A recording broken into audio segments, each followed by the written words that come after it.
माँ की देखभाल, क्या माँ के साथ ऐसा भी होता है? माँ अस्पताल में एक बेड पर पड़ी थी।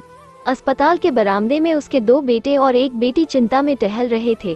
भाई बहन को अपनी माँ के लिए सेहत की चिंता तो थी, लेकिन उससे भी ज्यादा चिंता इस बात की थी कि अब माँ को अपने साथ कौन रखेगा।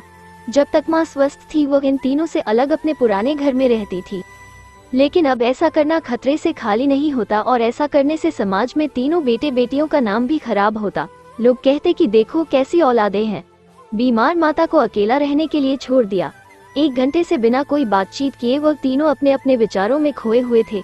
फिर बहन ने चुप्पी तोड़ते हुए अपने बड़े भाई की तरफ देखते हुए कहा, भैया आप बड़े हैं, इसलिए आपका कर्तव्य है कि माँ को जरूरत के समय आप रखें और उनकी देखभाल करें।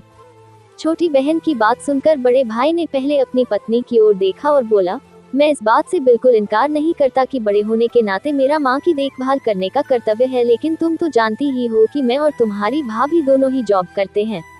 ऐसी हालत में माँ के साथ किसी ना किसी को हर वक्त उनकी देखभाल करने के लिए उनके साथ रहना पड़ेगा, जो हमारे लिए बहुत मुश्किल हो जाएगा। बहन तुम तो पूरा दिन घर ही रहती हो, तुम माँ को अपने साथ क्यों नहीं रखती? पैसों की चिंता मत करना, जो भी खर्चा आएगा मैं दे दूंगा। सुशील भैया आप तो जानते ही हैं कि मैं माँ से कितना प्यार करती हूँ, लेकिन आप यह भी जानते हैं कि मेरे ससुराल वाले कैसे हैं। मैं यह बिल्कुल बर्दाश्त नहीं कर पाऊंगी कि कोई मेरी माँ को और मेरे भाइयों को भला बुरा कहे, इसलिए अच्छा यही होगा कि माँ को अनिल भाई के यहाँ रखा जाए। बड़े भाई सुशील ने भी छोटे भाई अनिल के यहाँ माँ को रखने के लिए सहमति जताई। आप यह कैसी बातें कर रहे हो? क्या आपने नहीं देखा है कि माँ कभी भी मेरे घर 2 दिन से ज्यादा रही ही नहीं है? उसका मेरे यहाँ मन लगता ही नहीं है, फिर कैसे वह इतने दिन मेरे घर रह पाएगी? छोटे भाई ने अपनी असहमति जताते हुए कहा। इससे पहले कि इस चर्चा का कोई नतीजा निकल पाता, एक नर्स वहां दौड़ते हुए आए और कहने लगी, क्या आप ही वार्ड नंबर 4 में भर्ती मरीज के रिश्तेदार हैं? आप ही वार्ड नंबर 4 में भर्ती मरीज के रिश्तेदार हैं? आपको डॉक्टर साहब अंदर बुला रहे हैं। सभी घबरा गए और दौड़ते हुए डॉक्टर के पास पहुंचे। डॉक्टर ने उनसे हाथ जोड़ते हुए कहा, आई एम सॉरी, मैं आपकी माताजी को नहीं बचा पाया। उद्धरण चिन्ह। डॉक्टर की इस खबर ने सबके चेहरे पर झूठी मूठी दुख की परत तो चढ़ा दी थी, लेकिन सभी के दिल के किसी कोने में इस बात की खुशी भी छुपी हुई थी कि अब उन्हें माँ को नहीं संभालना पड़ेगा और माँ की वजह से उन्हें परेशान नहीं होना पड़ेगा।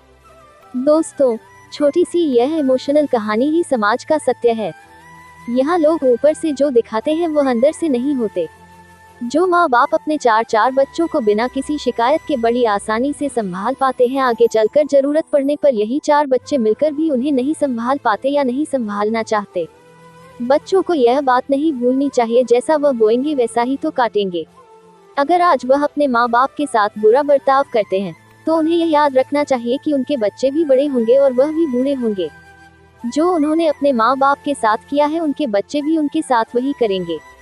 आशा करती हूँ कि यह छोटी सी कहानी आपको पसंद होगी। कहानी पसंद है तो वीडियो को लाइक करके चैनल को सब्सक्राइब कर लें, और इस कहानी पर आपकी क्या राय है हमें अपने कमेंट के माध्यम से जरूर बताएं।